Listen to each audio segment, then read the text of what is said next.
Hello there, and welcome back to Barkland Labs.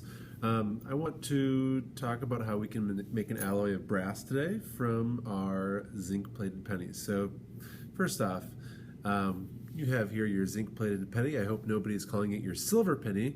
That would be incorrectly talking about our chemistry. So you've got your zinc-plated penny. You should have 6 of these ideally.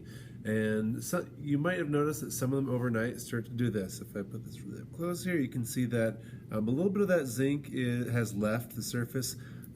It's maybe not a bad idea to touch that up a bit. I left some of the containers out so you can replate the zinc if you would like. But I'm going to go ahead and just show you how we make an alloy out of this. So we need to turn on the Bunsen burner. Here we are.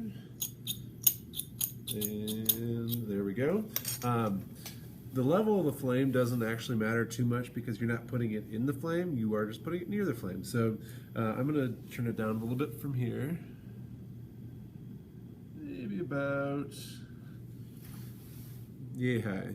You can kind of see that in the video. It's about yay high. So now we need to go ahead and heat up our zinc. And that's going to combine with our copper. The main reason I wanted to show you this video is just to kind of show you the technique of how you do this. It's kind of like roasting a marshmallow. You don't want to get it too close to the flame because otherwise your marshmallow is going to catch on fire, but you also don't want it too far from the flame because otherwise it's never going to roast. And I'm going to kind of rotate it, and I'm going to be getting it closer and further away from the flame. So I want you just to notice what I'm doing. I am getting it kind of close, letting it cool down a little bit, and then I'm flipping it. One thing I neglected to mention earlier was I've got my nice little beaker of rinsed water over here. You're going to keep on heating this up until it looks like all of the zinc has actually gone away. As that zinc is melting and kind of combining with that copper, because you barely have any zinc on there and it's mostly copper, it will look like the zinc has totally left. That's how you know that you're done, is when it looks like all the zinc has departed from your lovely penny. So notice once again, I'm not getting it really in the flame so much as just barely getting it close to the flame, and then letting it cool down a little bit further away from the flame.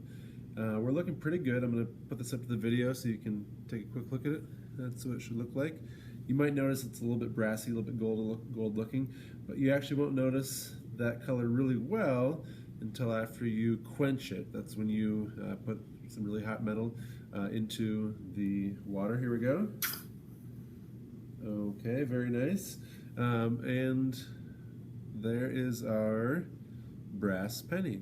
You'll notice that one part that didn't really have much zinc on it still doesn't have much zinc on it. It's just copper now. But that looks pretty good. So once again, the biggest thing here is you don't want to put your zinc penny directly into the flame, otherwise it'll actually burn the zinc off the surface, and then you're back to square one. So it is okay if this doesn't look perfect to you, to replate this even more, and then put it back in the flame. I would just dry this off again and then go ahead and do my marshmallow roasting routine over here again. So one brass penny.